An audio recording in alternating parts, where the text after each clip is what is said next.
A brand new Sega Mega Drive watch? Let's take a look. Sincespacies. G'day invaders, welcome to Sincespacies, and today's video we're going to be looking at a brand new watch that just released today. That's right, this is a world exclusive. I'm one of the first in the world to get my hands on one of these watches. Now, we're all familiar with this? Well, here in Australia it was called the Mega Drive. In Japan it was called the Mega Drive.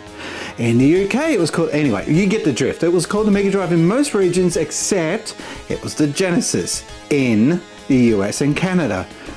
To my knowledge, I think it was only in those two regions that it was called Genesis. And this company called Anicorn reached out to me and asked, would you be interested in receiving a brand new watch? We've been looking at your channel and we noticed that you've been doing a lot of coverage on Sega.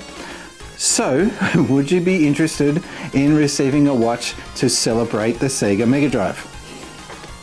Well, of course I said yes, and here it is. Now, we're going to be taking a quick look at it, but for those who don't know, Anicorn, I'm not familiar with the company myself until just recently, and I did a little digging and I found out that they've worked with Kojima and they've also worked with NASA.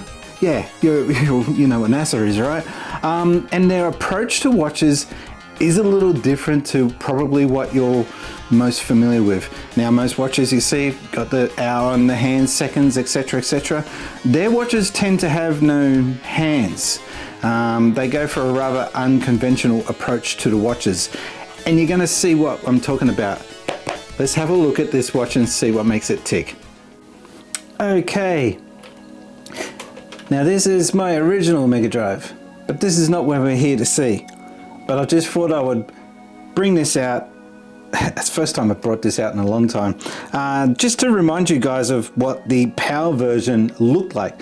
But my watch is not going to be the power version. We're getting the Japanese treatment. So we'll put this guy to the side. I just thought I'd show you this.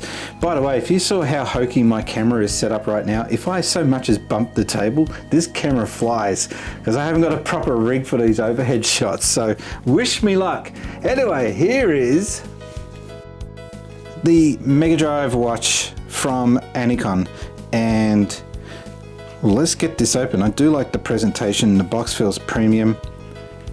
I don't want to wreck the box and I don't want to get fingerprints all over it.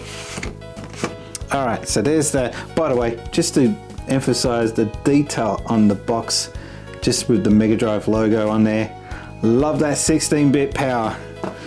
Blast processing. All right, so the box has your checkered kind of grid look, which is very much consistent with the Mega Drive. Here's the Mega Drive Mini, by the way, just to give you guys a bit of an extra indication of where they're getting their theming from. All right, so here's your first look at the insides, if I can get this open without wrecking it.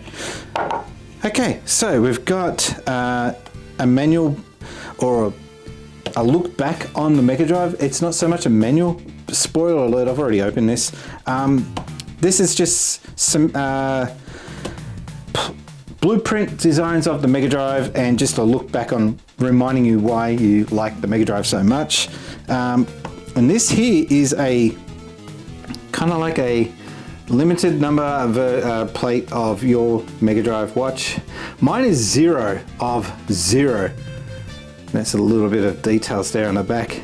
So I'm guessing that mine is a press kit, not counted in the limited edition 500, which kind of makes it cool that I've got one that's unnumbered. So there's that.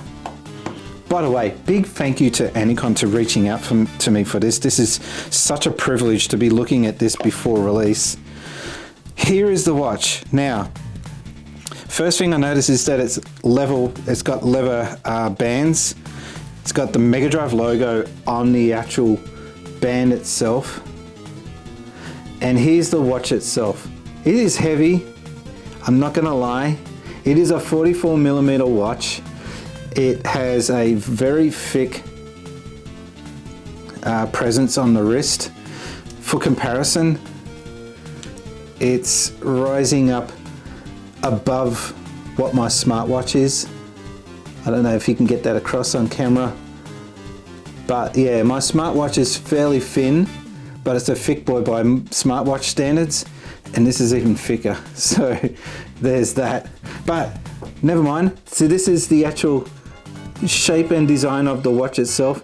I do like the blue button to denote or represent the start button on the Mega Drive controller for Japan, and also for the reset button, which was blue in Japan. Now, you look at the time through that little peephole there. This is where the unusual or unorthodox approach to watch face designs comes in. Now, this is kind of representation of a cartridge slot. Yeah, they did get it up and down rather than across. I think it would have looked really cool if they could work it out somehow to make it across, but I'm sure that they just found that they couldn't do it, so they had to substitute by going up and down vertical with this rather than horizontal.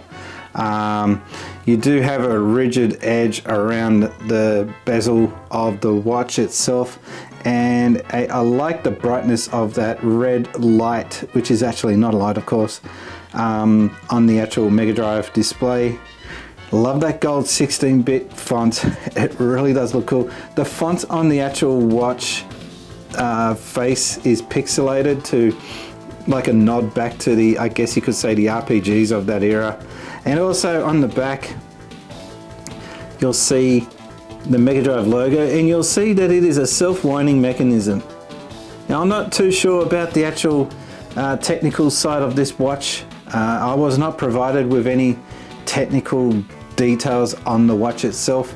It has got a quick release watch band mechanism here to quickly change the watch bands if you should wish to do so. And the actual watch band is fairly flexible. So that's a look at the Sega Mega Drive. I say Sega, I know it annoys you guys overseas. The Sega Mega Drive. Well, that's been my unboxing of the Sega Mega Drive watch. And if you're interested in grabbing one of these, I do believe the numbers are rather limited. I think it's 500 per version. So there's 3 versions, and yeah, limited to only 500 per version. So you might want to act quick. The details will be down below, and I don't know, is this for everyone? No, of course not. I think there's going to be a few people that will be like, nah, I'm out. But if you are interested, the website's down there and you might want to act quick. Personally, I think it's great to see companies showing interest in the Sega brand, and I think that, you know, the other brands have been getting their fair share of limited editions, this and that, and it's good to see Sega in the mix with one of their own. This is a really cool device, and I'm really glad that I got a hold of it. But let me know, are you guys going to pass? Are you going to have a look at it? Let me know in the comments down below. My name's been Brian, and I've been gaming since Spacies. Thanks, guys. Since Spacies.